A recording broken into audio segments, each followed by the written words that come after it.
Dongeng Tanah Jawa dengan judul Bawang Merah, Bawang Putih. Dahulu kala, hiduplah seorang janda dengan dua putrinya bernama Bawang Merah dan Bawang Putih.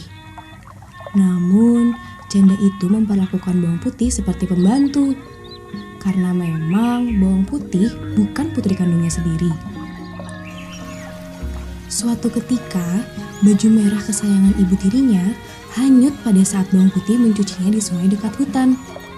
Ibu tirinya amat marah dan menyuruh Bawang Putih mencari baju itu sampai ketemu. Ketika sedang mencari baju merah itu, Bawang Putih bertemu dengan seorang nenek yang tinggal dekat sungai. Ternyata, tak sengaja, baju merah itu sudah ditemukan si nenek. Si nenek akan mengembalikan baju itu asalkan Bawang Putih mau menemaninya selama 1 minggu di rumahnya. Bawang Putih pun setuju.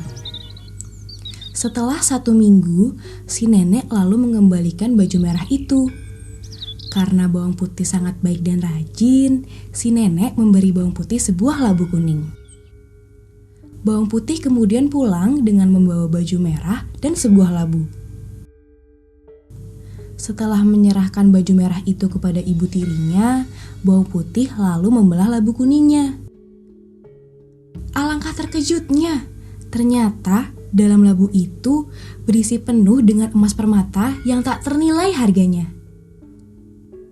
Melihat hal itu, ibu tirinya dan Bawang Merah yang serakah langsung merebut emas dan permata itu. Karena ingin mendapatkan emas permata lebih banyak lagi, si ibu tiri langsung berpikir untuk meniru apa yang dilakukan Bawang Putih.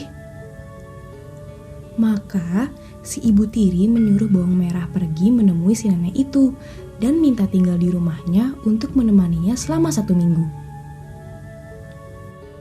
Setelah 1 minggu, Bawang Merah pamit pulang dan meminta hadiah sebuah labu. Si nenek pun memberinya sebuah labu. Sampai di rumah, Bawang Merah dan ibunya segera membelah labu tersebut.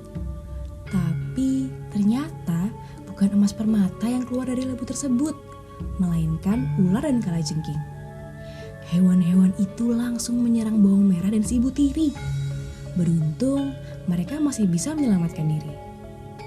Akhirnya, Bawang Merah dan ibunya meminta maaf kepada Bawang Putih.